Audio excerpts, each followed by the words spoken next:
Peace, love, and Black Power family. Welcome to another episode of Get This Wisdom Live. I am your host, Shakti Sterner. I am also the editor in chief of Get This Wisdom magazine. If you are familiar with the channel and the broadcast, then you know what the disclaimer is. However, if you are just joining us for the first time, I must provide that I am a stay at home mother. That is my full time job. I do have small children on the premises. So at any point in time, you may hear them in the background. However, when our guest is speaking, I do normally go on mute. So I just wanted to get that out the way before we get started. Now, we already know what time it is. I am super excited for tonight's episode, and I will tell you why. Throughout the years, I have had the esteemed honor of interviewing so many people, from the likes of Killer Priest and different Wu-Tang Clan affiliates, David Banner, Sophia Stewart, the true creator of the Matrix series. The list goes on and on and on. And I'm supremely grateful for the time those guests have shared with us. However, tonight it definitely touches a little bit more to my heart and soul because who we have on the platform is a great man who I've been knowing for quite a while now. I've got a chance to observe his growth on his journey, his works within the community, and I must definitely say he is one of the most stand-up guys as it pertains to uh, works within the inner communities and the Black community and things of that nature. My brother, your brother, Brother Sincere Teach is on with us tonight, ladies and gentlemen. And I'm just going to be quiet. I'm going to let him come on up to the microphone and introduce himself and share a little bit of his history and what he has going on currently. So, without further ado, there you go, Black man. Let's hear it from you. Peace, everybody, and thank you, Queen, for inviting me. I'm super excited too, and humbled by this. So I, because the things that I do, I just do out of love. I don't look for any particular accolades or platforms or anything, of that nature. I'm just me. So thank you for that. Uh, I'm Brother Sincere Teach. I am a holistic lifestyle practitioner. And what I mean by that is I practice ways and lifestyles that are based on the ancient teachings of my ancestors and other holistic masters or spiritual masters who were melanated beings or melanated people. I've been a practitioner of these sciences for over a decade. I practice Kemetic yoga and meditation techniques. And I found that these sciences, which I call them spiritual technology, so to speak, because it includes things, it includes practices and disciplines that are cutting edge spiritual technology, even though they are ancient, if that makes any sense. We look at technology nowadays, we look at it from the aspect of, per se, like the new iPhone or something like that. However, spiritual technology really supersedes all other forms of technology because it's dealing with the spirit.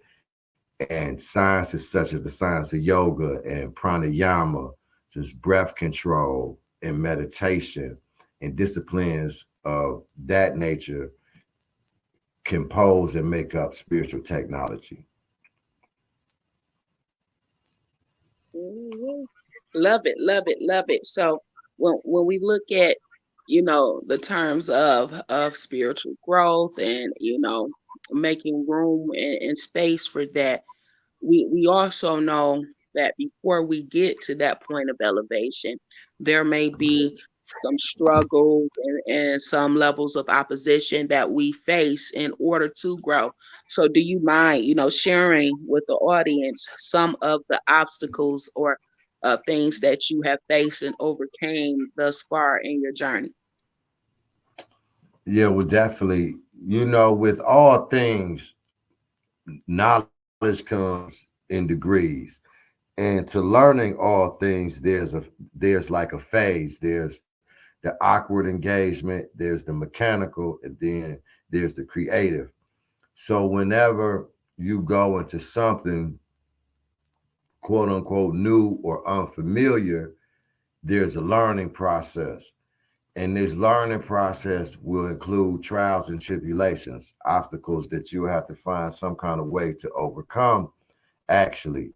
And for example, people that aim to make a transition to a better diet, or I don't call it a diet, more so a live it, with changing their food, there's going to be times when you're going to slide, or fall off and things of that nature, but you have to get back on, you know.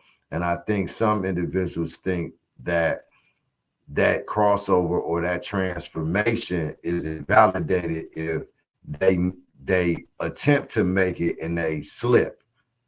However, when you're always striving for perfection, and what I've learned from my experience is that you have to pace your own self and you have to come up with your own pace of how and what your diet will be, how and what your spiritual regimen will be.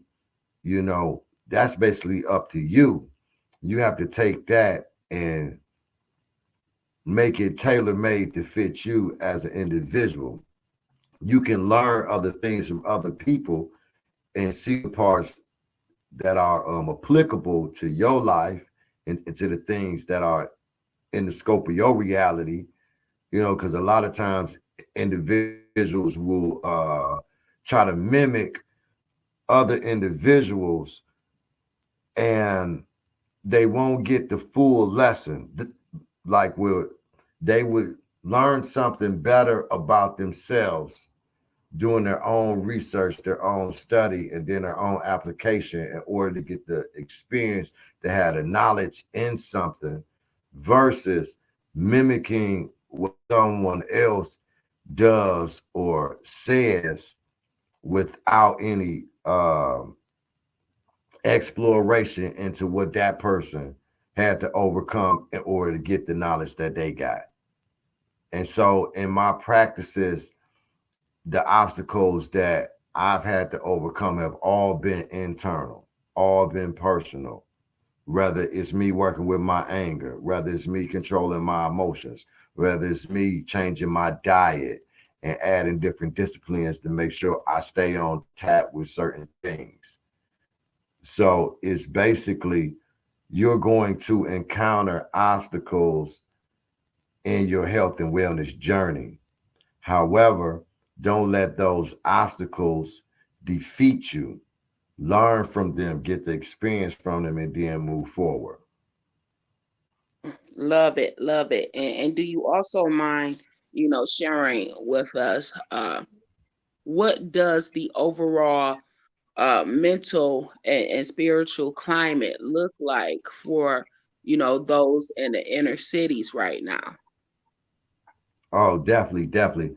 So this is a thing that I'm really big on is the connection between health and wellness or diet, the things we eat, and our mental health.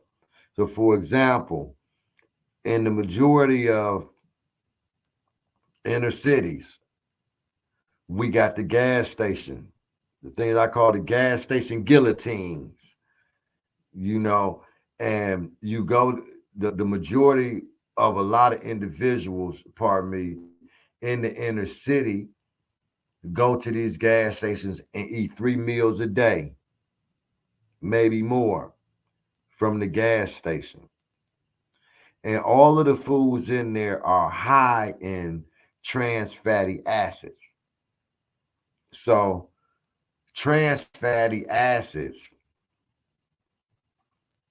are the number one killer of adults. So you can just imagine what it's doing to kids. And so when we deal with trans fatty acids, they raise what's called the LDL cholesterol, which is the bad cholesterol. And they lower the HDL, which is the good cholesterol. And what this does, these high degrees of cholesterol in the physical body constricts and hardens the blood vessels, then leading to strokes and heart disease. So if you got children, you got the youth, they going in here in the gas stations, they getting the French fries, the chicken tenders, the chicken wings, the corned beef. They getting all this gas station food, and then they wash it down with a sugary drink, which is all chemical. And then we wonder if, when they get to 18, 19, 20, 21, and they're having all these health issues already. You had these young brothers and sisters that go and eat these foods from the gas station, and then it's been proven trans fatty acids prohibit the production and utilization of omega-3 fatty acids, and omega-3 fatty acids aid and assist in the calming nature in the body.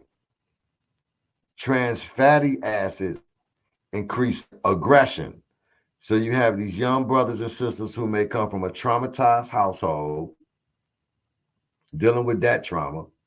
Then they go to the corner store and they eat that food that makes them aggressive. And then we wonder why they out here killing each other. Mm, mm. So, for me, when I look into mental illness and such, one thing that is always spoken upon by these so-called doctors and things of that nature would be the chemical imbalance. So, would Exactly. you, say that with the foods that the processed foods that we are taking in the inner cities, the things from the gas stations, the fast food joints, and even in some of these grocery stores and supermarkets, would you, agree that that chemical imbalance can be rooted in the eating or, our diets and how we are mistreating ourselves in that way? Indeed, so it's a no-brainer. If you drink a glass of bleach, it's gonna have a deadly effect on the body, but it's gonna be immediate. If you ingest any kind of poison, it's gonna affect the whole body system. So likewise with the foods that we consume, and then we talk about the mental illness aspect, and I think Black mental health over the last couple of years have been gaining some attention. However, it hasn't been gaining enough attention to where the proponent of diet, the things that we consume, the role that they play, I haven't heard it mentioned often, if ever. But what I do hear is, trauma, childhood trauma, things going on at the home, things experienced in childhood or pre-teenhood or early teenagehood or early adulthood. And the basic definition, Queen, for trauma, right, is pardon me, I'm gonna back up. Mental illness, the basic definition for mental illness is anything that you've experienced that affects your overall health and wellness in a negative manner or a negative nature, and then it's expressed psychologically. Trauma, the basic definition for trauma is any set of events or experiences that alter the natural state of the mind, body, and spirit. So trauma and mental health or mental illness go hand in hand. Now we add diet. Now we add social ailments, such as, for example, the black man, woman, and child exists in a society to where they're under constant pressure that causes tension, that causes stress. And you add that with a poor diet. You add to that chemical and or substance abuse. You really have a ticking time bomb. And what happens is when the body is under stress or duress, it produces adrenaline and cortisol. Now, the adrenaline can go down, can dissipate. The cortisol, when produced in abundance over and over again due to being in stress induced environments and atmospheres, what then happens with that is this cortisol has nowhere to go. And it's been proven that an overproduction and presence of cortisol in the human body causes prostate cancer. Hmm. And now we see prostate cancer is one of the number one killers of who? Black men. So we live in an environment where we're being killed and we're killing each other. Hmm. Mm. So when we look at that, right, I have black men all around me. My father's a black man, my brother's a black man, and most of us, well, to be fair, on a 50-50 scale out of 100, uh, most of us are living in poverty. So, with knowledge being the foundation of all things, the first key is to know. However, what are some practical, realistic ways that you would say that those that are living in impoverished conditions due to societal reasons, or what have you, what are some practical ways that we can begin to transition into a healthier diet? Okay. So let me say this first. I always ask the question to people. I say, are we poor because we're ignorant, or are we ignorant because we're poor? And it's a Good. little bit of both.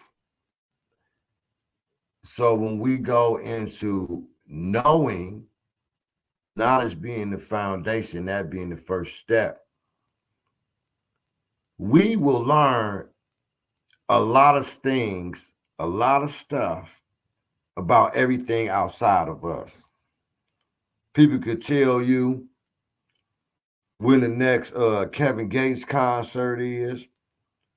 People can tell you what the newest cars are, what the newest fashions are, what the newest Gucci and Louis and all of this stuff are. And that's stuff outside of us. But few people can tell you about what's inside of us and how all of those things work, about how this symphony of, of organs inside of us work in conjunction with, with one another, even when we're conscious and unconscious of the networking that's taking place inside of our body. And so, what I would suggest first and foremost for anyone is to study yourself internally first, then externally. Because if you start internally, you start inside of yourself, learning what your heart does, learning what your rib cage does, what is its purpose, what is your kidney's purpose, what is your liver's purpose, what is the purpose of your immune system, what is the purpose of your adrenal glands. And then once you get to the purpose of these things, you go into how do I maintain them and enrich them? That's the next thing. So I would say on a basic side is to study yourself, study how the human body works. Then, yeah, yup, exactly. Drink water when you rise. Exactly. Eat real food. Yeah, those are definitely some key points. Those are some things where you can actually start at. However, you have to have you have to have the knowledge that what you are doing for the sake of your good health is going to work. That's what I say. Great. And then, there's a general air or consensus right now, has been for quite a while right now, that eating plant-based, or converting over to a vegan lifestyle is most beneficial. However, there is another viewpoint that states that we should be eating more so in tune with our blood types and our haplotypes. So what would you say is more important? Going strictly vegan, or actually researching which is more beneficial for your blood type? So I say this from experience and based on my understanding. A complete plant-based diet and or a majority plant-based diet is a starting point. Okay. And when you do it based on your blood type, then you know that you're giving your body, your anatomy, exactly what it is that you need in particular. And so I would suggest that a person eat according to the blood type. However, understand the purpose of eating plant based, because we eat for what reason? To have energy. Yep. We need energy to be productive. But just like you take your car to the gas station and they got a couple of different choices of gas for you, the regular all the way up to premium. And most people do what? Put the regular in there because it's cheaper. However, it's been proven people that put the premium in there, their cars' engines tend to have less problems in the long run. Likewise with the body. So when you put certain things in the body, you can't put a whole bunch of junk into the physical body and then expect it to perform in a supreme fashion. You have to place into your physical structure those things that will optimize its health and wellness. So if you adhere to a plant-based diet, you don't want to just be adhering to it because it's a plant-based diet. You want to adhere to a plant-based diet that is going to increase and maintain your overall health and wellness. You see, that's why they always, you'll see these warning signs that they'll put in vegan places and things of that nature. And I don't really deal with that term vegan, or vegetarian, because then with some creative terms, because there's still things within vegetarianism that's unhealthy for you. There's still things within veganism that's unhealthy for you. But if we just say plant-based and you find you the right selection and arrangements of fruits, vegetables, and nuts, then you'll be good to go. But it's better to have the knowledge. See, because one person's plant-based diet, what this person will be doing over here, they may not need the nutrients that you need. because they may be living a different lifestyle, and that lifestyle comes with different functions to where they may need more or less of a particular protein. To where in your life with what you do, you may need something more tailor made for what you have to do. So there is no like blanket diet across the board that's going to help every individual. Okay. And looking into the spiritual technology aspect that you spoke of, and there's my daughter, forgive me for that. um I hear.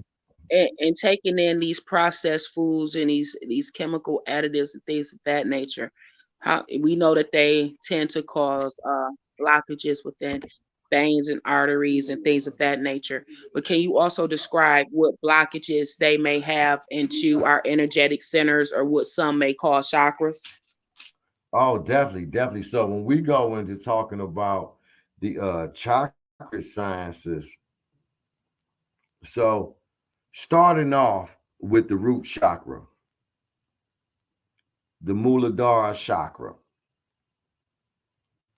because that's the base of all things.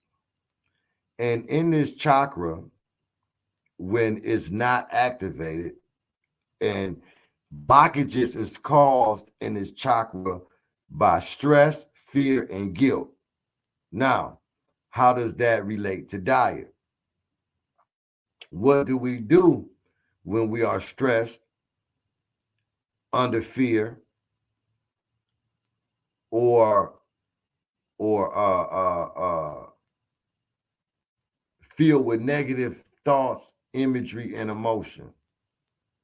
We don't have a proper diet. We don't adhere to a proper diet. Some people in bouts of depression will gorge themselves on foods rich in trans fatty acids. Now, if the Muladhara chakra, the root chakra, is the first one that you have to detoxify and open up, because the Kundalini energy is rested beneath, so to speak, the Muladhara chakra or the root chakra, and is looking for an outlet. This outlet is only found through the opening of the root chakra so that Kundalini energy could rise and then enter what's called the Sheshuna, which is a hollow channel, so to speak, for the energy to travel upwards through the complete body.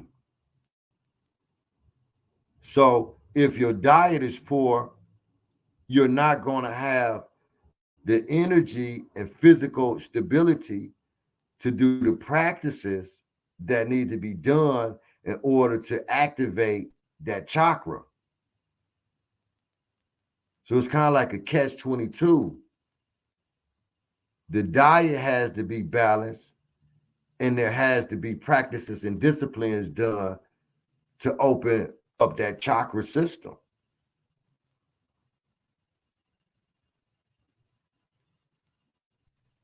Okay, great. So, looking further, you're speaking upon the Kundalini energy, and what we may do in times of fear and anger and frustration, which is to overeat or gorge into the processed foods. When we begin to correct that, and shed those layers of improper diet, and grow into that way, what are some of the benefits that we all can see? All the benefits are immense.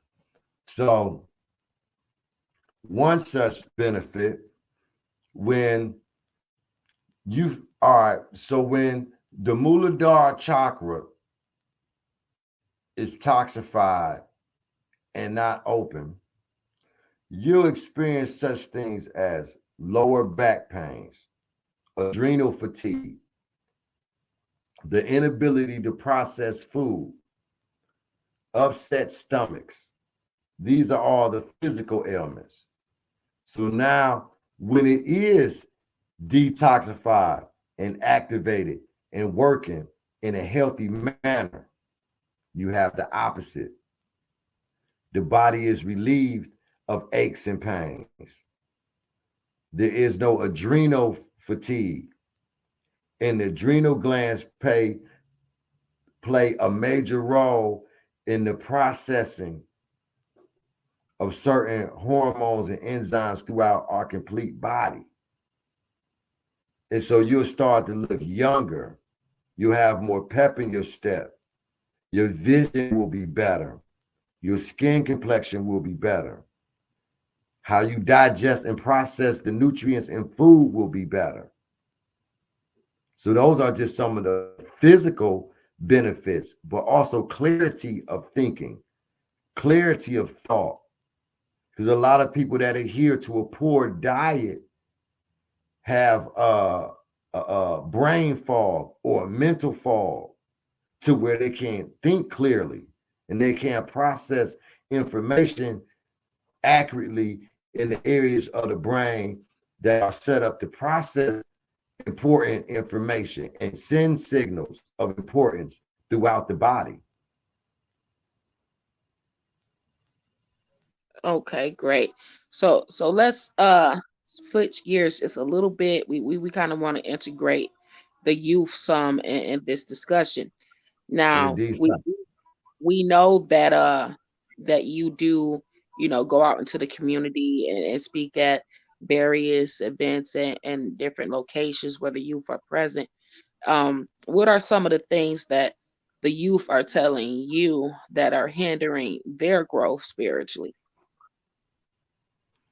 what I get from the youth and what I see with the youth here in Cleveland, Ohio, um, is that they need people to listen to them because the youth will tell you exactly what they need, but you have to be able to perceive their language unbiasedly. And so there's a lot of anger in a lot of our youth. Some of them are angry and they don't even know why they're angry.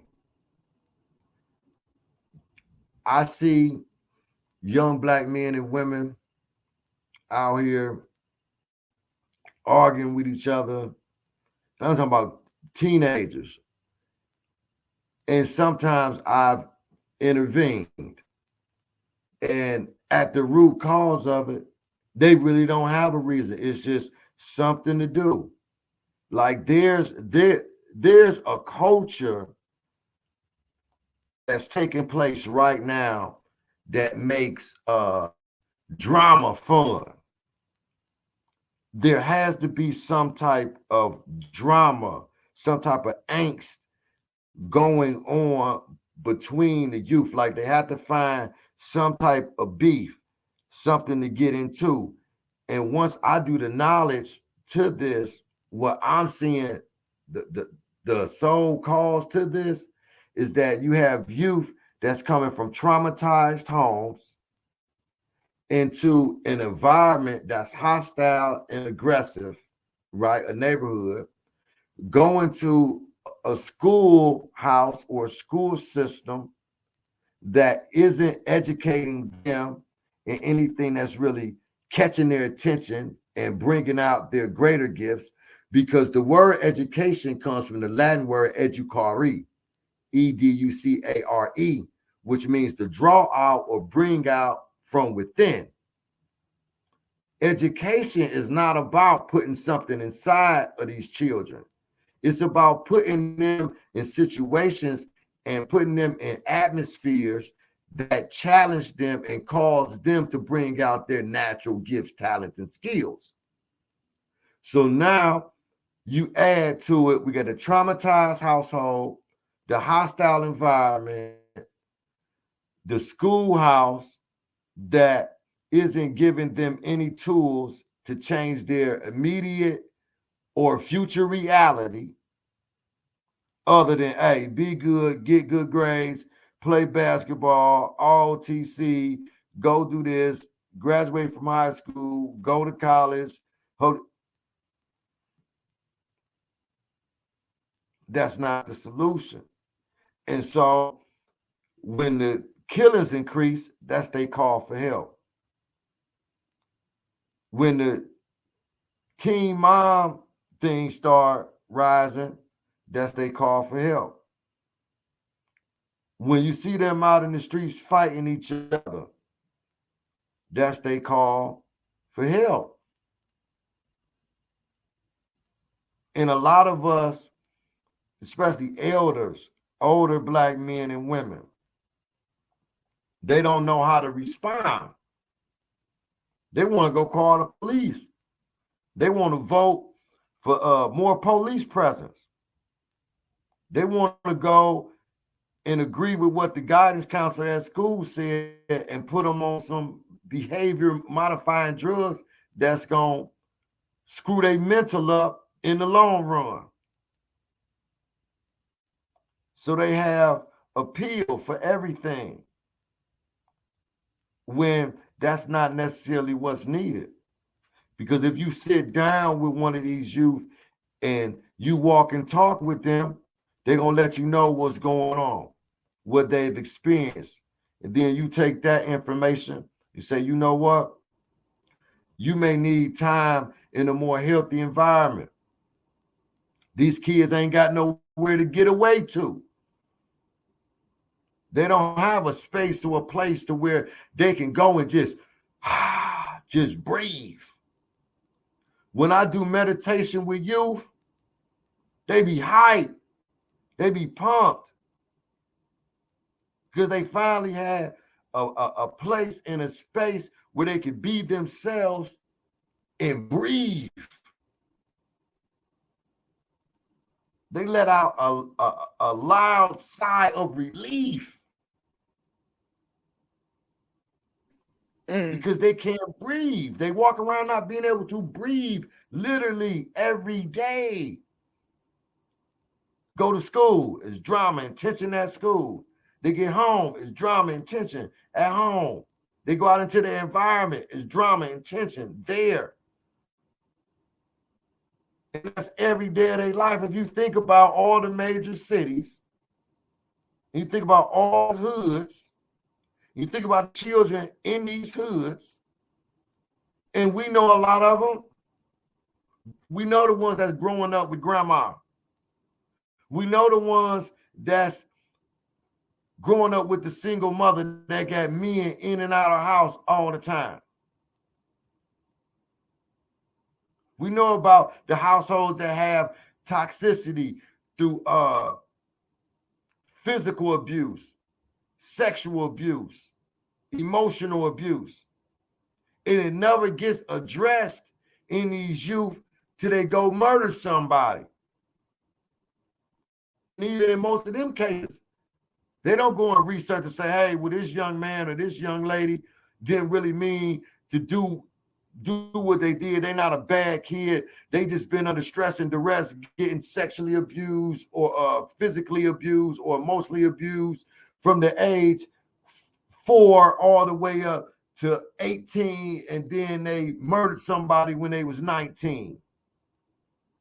Because that build up that went unaddressed all this time, all the toxic foods and beverages they consumed all those years.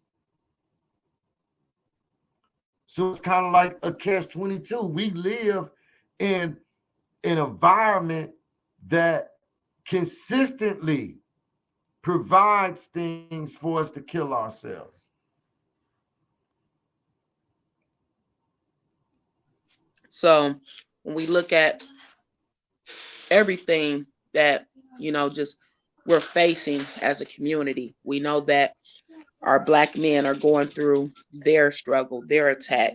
We know that our Black women are going through their struggle, their attack. But when we look at the children who are the most vulnerable, I would say, and I'm sure you could echo, that they are the direct targets of a lot of things that are taking place, and it does start at home. It does start with the foods, whether it be physical food, mental food, spiritual food, that we are giving to the babies. So I would definitely say we have to do better within our diets, what we're taking in on all levels, and make sure that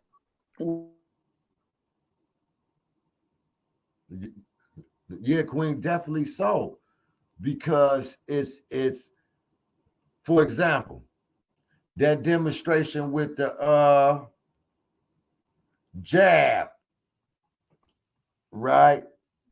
we are, and I'm okay. The aim was the babies, but they needed to get the adults on board first. Because had they just came for the babies, the adults would be like, hey, hold up, I don't know about that. But then they got the adults first. And the babies gonna follow the adults. You see, the aim is always our babies.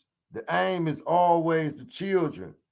But the easiest way to get to the babies is through the adults. Because if mommy do it, then I'll do it too. If mommy tell me to do it, I'll do it. If grandma tells me to do it, I'll do it. And as the old saying goes, uh, what value is it to be able to make a decision when it's an uninformed decision? You see, anybody can have freedom of choice, but then what if you're uninformed about the choices that you're given? Then you're going to take one of them choices and go right on along and pass the results of those choices right down to the babies.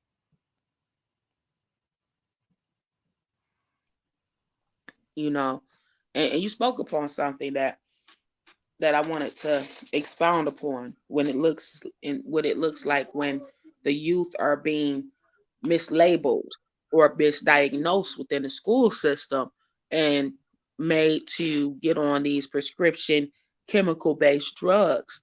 And we are, as parents, for the most part, unaware or ignorant to the damage that we are causing within the children because we may not see it, overnight. It may be a delayed thing, so we definitely need to be more mindful of how we're treating the children, how we have been attacked and led to treat the children, and how they are, being labeled as soon as they step into the schoolhouse. Indeed, so because this is the thing. I've went to several parent teacher conferences and events at schools for my children, you know, and one thing I always notice is very few black men there. It's a lot of mothers, okay? And so you take a single black mother with, per se, 2 or 3 children, and these kids is bouncing off the wall, and she's busting her ass working one hellacious job or 2 very physically demanding jobs just to pay the bills and have some luxuries here and there. And there's no man in the household or not a stable man. And she looks at this time when them children are in school as a time to catch a breath, catch a breather, re-energize, go work. And the school calls her and say, hey, Lamar don't want to sit down and act right in class. Guess what? She can't afford to take off from work to go up there and check on Lamar. Um, she get a call about her daughter. Yeah, ma'am, your daughter didn't show up in school today, and she's been fighting all week. She don't have nobody to lean on to help her with this. And they say, well, they got attention deficit disorder. And the mother like, I can't leave work, can't afford to lose my job. I done cussed them kids out and whooped their ass several times, and their behavior still ain't changed. And they say, okay, well, we got a drug for them. What you think the mother gonna do? And she feel And like her then in back. most cases, yeah, in most cases or some cases, these mothers don't have an education themselves. Some of them didn't even graduate from high school, let alone went to college. So this system knows. There's a quote by Minister Farrakhan that I quote often. I always remember this when I first read it, probably back in 1996, 1997. He said, those who control the circumference of your activities control the diameter of your thinking. I'm say it again. Those who control the circumference of your activity control the diameter of your thinking. The diameter is the distance from the middle point to the outside of that boundary. So we live in a system that is controlling the circumference of our activities in the area of mental health, physical health, emotional health, and spiritual health. They say, hey, we got a religion for you. We're going to send you over here. We got food for you, grocery stores, gas stations, this processed food over here. Don't worry about your emotions. And for the black male, you ain't supposed to be emotional. Hold that in. So hold that in while you go get miseducated at the schoolhouse, while you get physically abused and go through trauma at the household, and then go up here and fill your body with processed foods and chemicals. Because guess what? We don't know any better. You're right. A lot of us don't know. That's why knowledge is the key. Because knowledge will unlock several doors. But however, once we unlock them doors and we get the information, what we gonna do then? I teach a Sunday school every Sunday, and I deal with metaphysics. I deal with the chakra systems. I deal with fasting. I deal with meditation, and I talk about yoga. And I put a post up yesterday. I said, when it's shots being passed out, we the first in line. When it's sex being offered, we the first in line. When it's drugs and alcohol being passed around, we the first in the mix. When there's some drama popping off, we the first on the scene. But when there's some knowledge being offered, even for free, we are the last on the scene and we don't even show up. We don't even care. Man, we've been conditioned to have a proclivity towards all things that are harmful for us, starting with our youth on up. But the reason that they at the point where they at with it is because when they look around them at the elders or the olders, elders are those wise in age and experience. Olders, they just older. They haven't accumulated much. So they look around at all these olders, and the olders don't have no answer. But a lot of the parents don't have an answer. So it all begins with information and doing the knowledge to that information.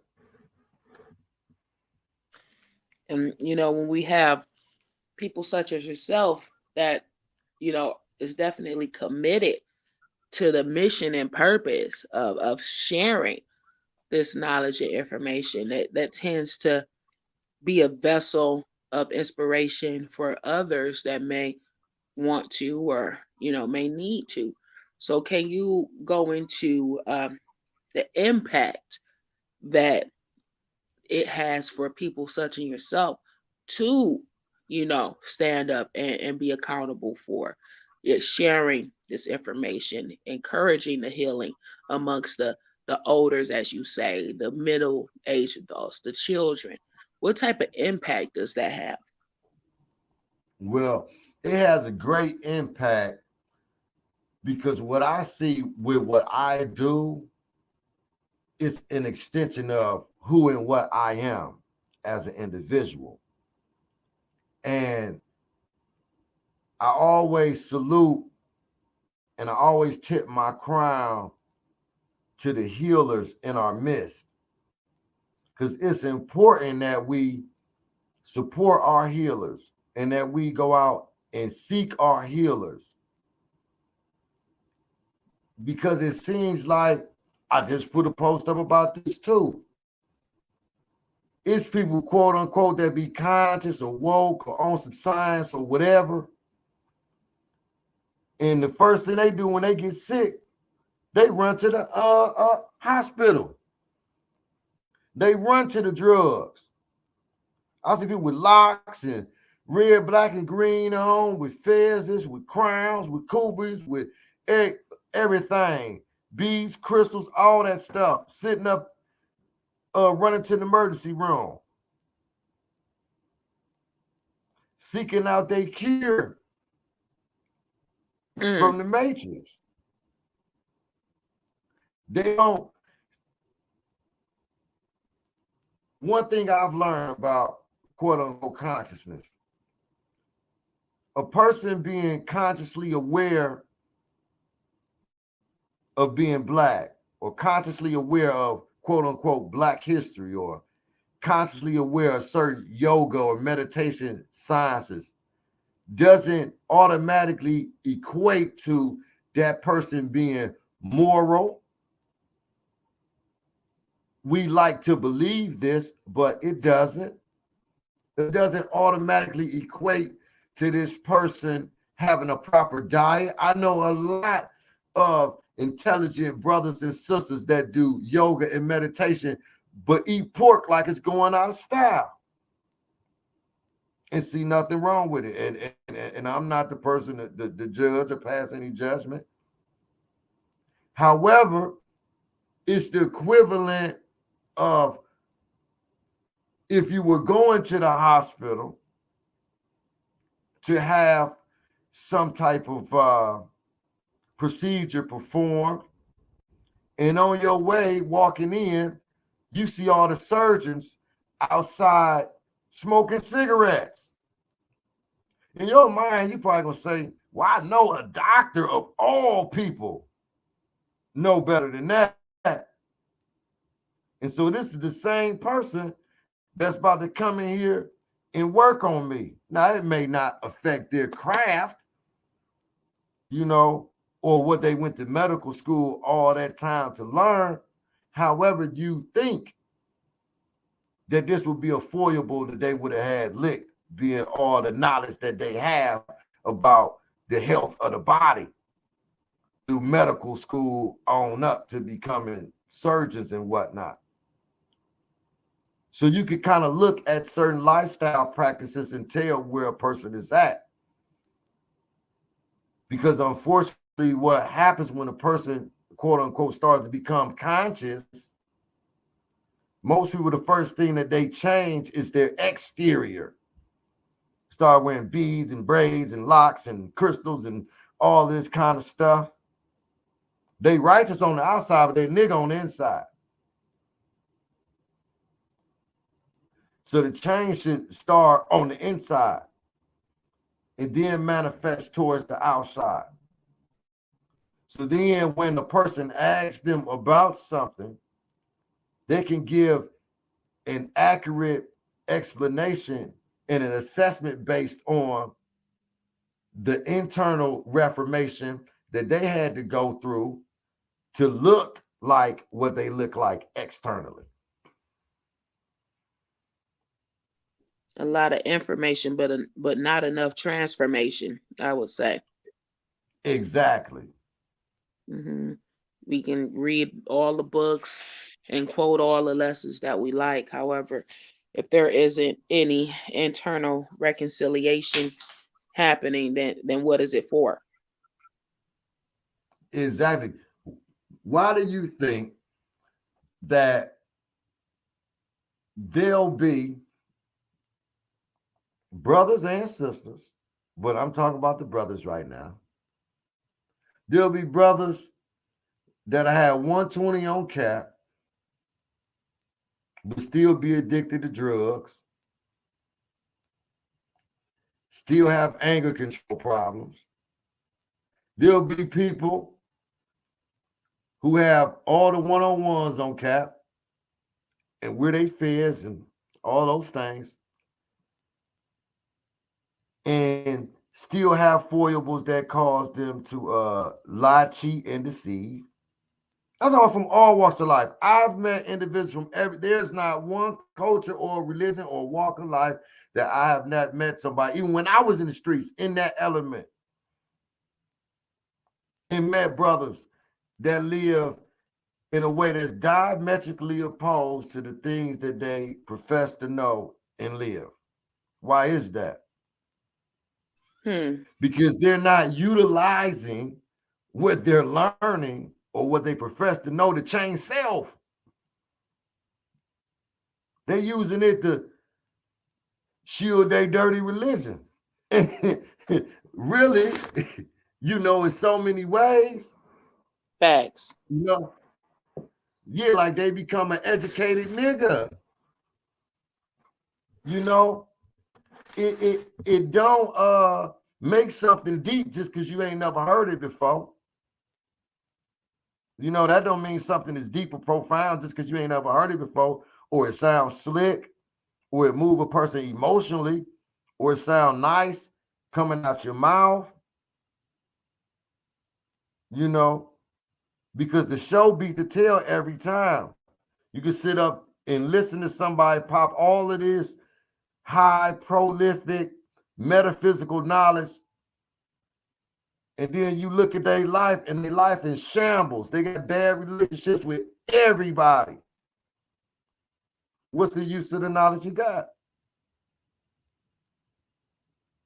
You see, the value of what we know and the value of what we learn isn't really seen until it's demonstrated in real time with real time results. And it's a process to get to these results. You're going to slip, fall back, go through changes, have setbacks, have breakdowns. All of that is going to come. The thing is not to be consistent in those things. As you move forward and learn more and grow more, certain challenges you had when you were 16, you shouldn't have anymore when you're 21 and 22.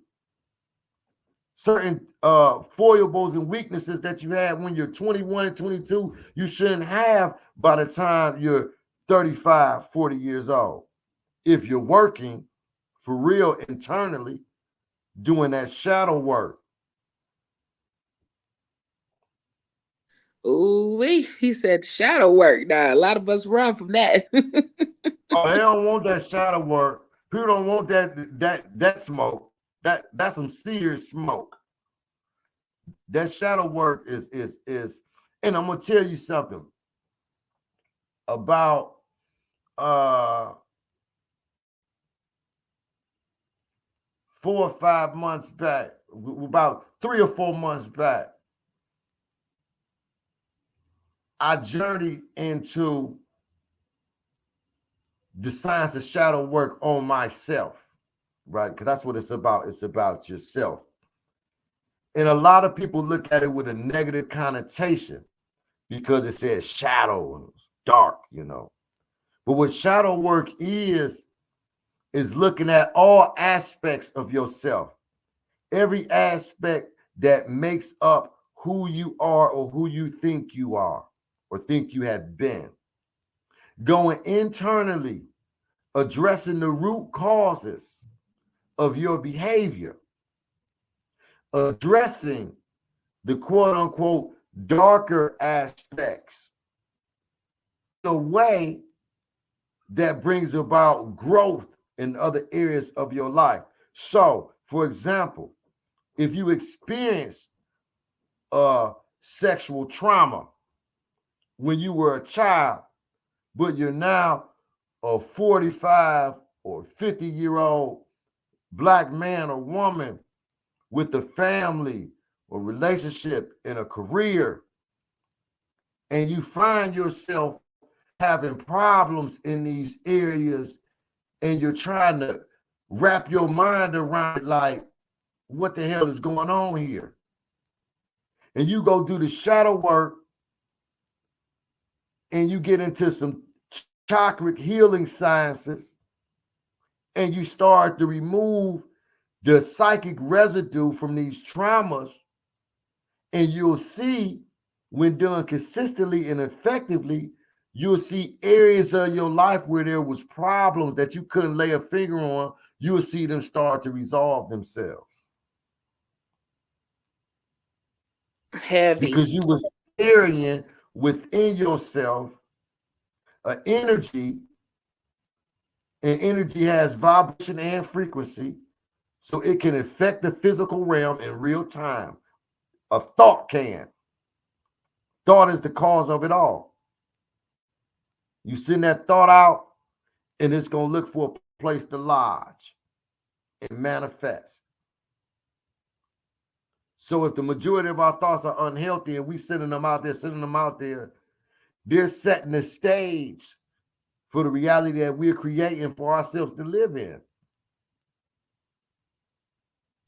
Mm, mm.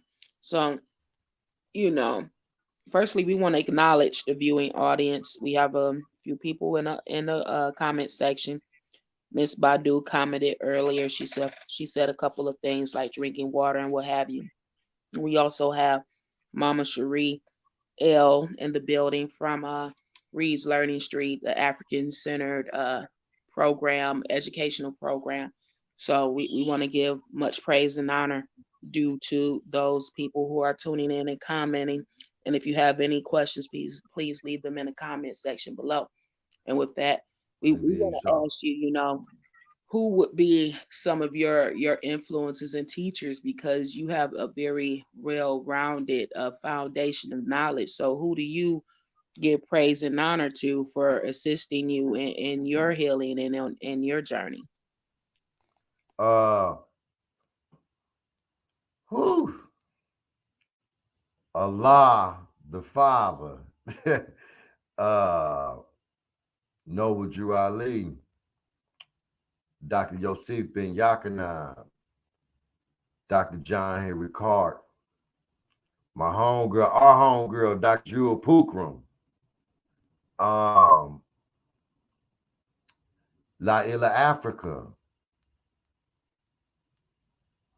Mm, I've had man, and those just through books and information, but I had actually met Dr. Jewel before. Um,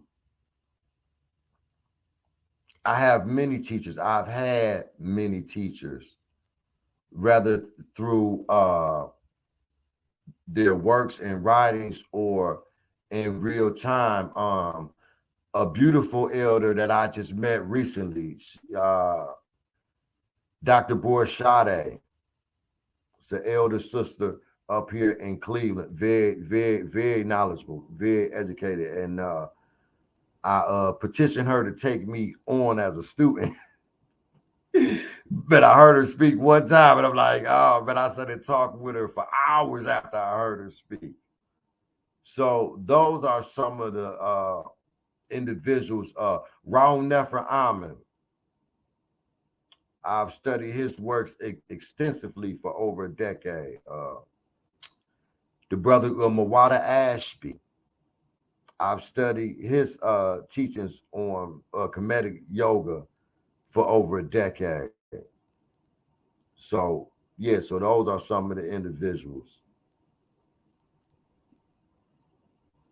Powerful collective and conglomerate of elders and teachers, I must say. I echo some of the teachings of some of those people as well.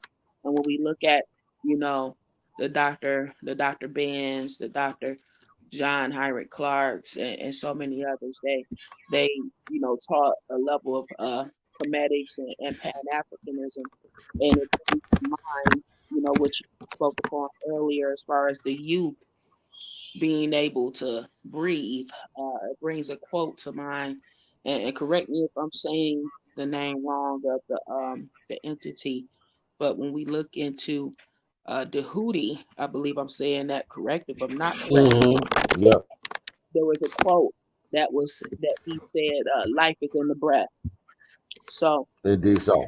when we look into the spiritual technologies and the practices of our ancestors, breathing and meditation was very key factors of what we used as um healing tools and healing guides. So uh another thing that I was able to learn during that time was that when we breathe, we traditionally, when we're not imploring these techniques that I'm sure that you can give us a couple Mhm. shortly, we're only breathing in partial lung ability.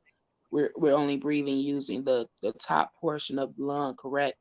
So when you are, doing your meditational practices and your guided meditations and speaking to the youth, what are some of the key techniques are you teaching people to use in order to reverse a lot of the damage that we have done to ourselves? Okay. Queen, check this out. So I just got the notification on my laptop that my battery is dying and I do not have my charger with me. So I apologize. But we're gonna control this from the mental and it's gonna go as long as we need it to go. If I gotta stick my finger in the side of this laptop and make it keep going, it's gonna Well, go. it's okay. It's okay because we can potentially do a part two at some point when you have some availability. So before you get kicked off or your battery drops dead, firstly, let me thank you so much. I could have this You're conversation welcome, no with doubt. you all night. I'm sure our audience is very grateful as well. Do you mind, Indeed, sir. briefly just sharing your current endeavors, how we can support you, and how we can, contact you, and if we are in need of your services. Okay, well, definitely. I'm on TikTok as Brother Sincere Teach, BrothaSincereTeach. I'm on Facebook as Brother Sincere Teach, and I'm on Instagram as the THE _ Brother Sincere Teach.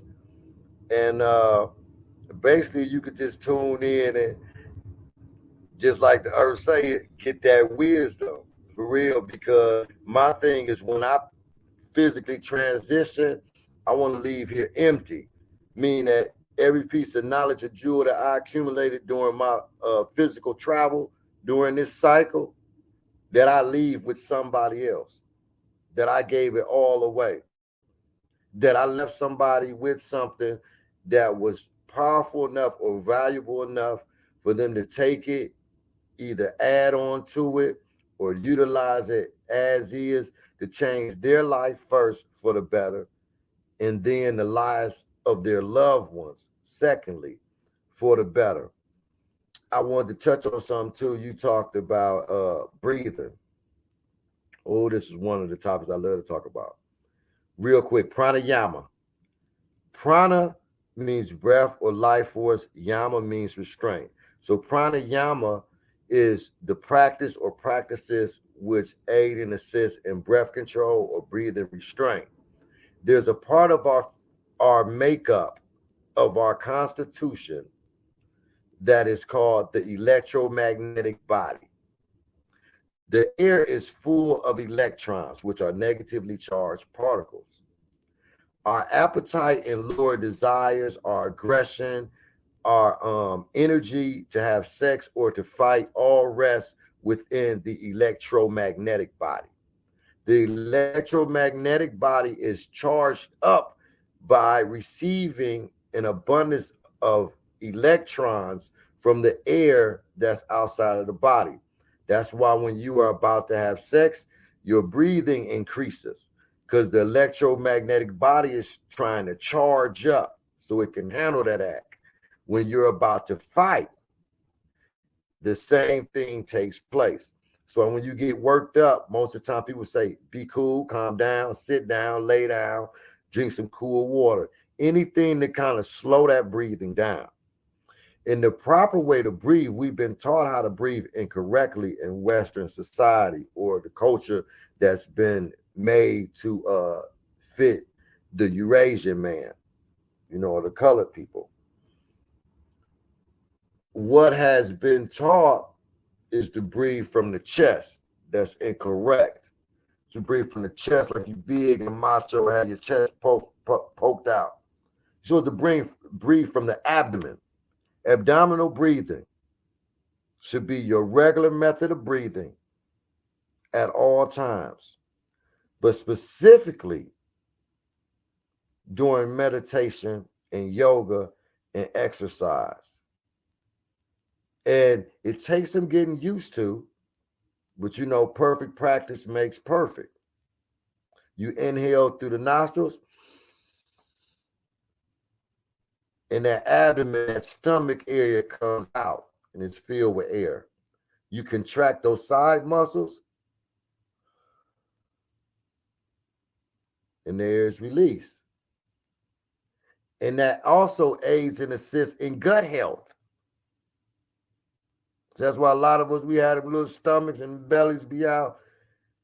Because if we was breathing properly, that's a constant and consistent exercise that work the muscles and keep it strong. That abdominal breathing is the proper way to breathe, but especially in meditation and in yoga, and it will help you control your breath because in your breath is your power. And with that being said, I don't think it's a better way to end it because in our breath is our power. Life is in the breath. So, what we're going to do, we're going to humbly thank Brother Sincere Teach for the many, many, many Thank you. jewels that he shared with us Thank this evening. I appreciate you so much. I have so much supreme and divine love and adoration for you. thank We're you. Thank definitely you, going to work Queen. I on a part appreciate two it. because we can do this all night. But we want to let you go ahead and go. You're about your computer is about to die out on us. We thank you so much again for your time. We know you're busy with your Sunday classes. Please support the brother.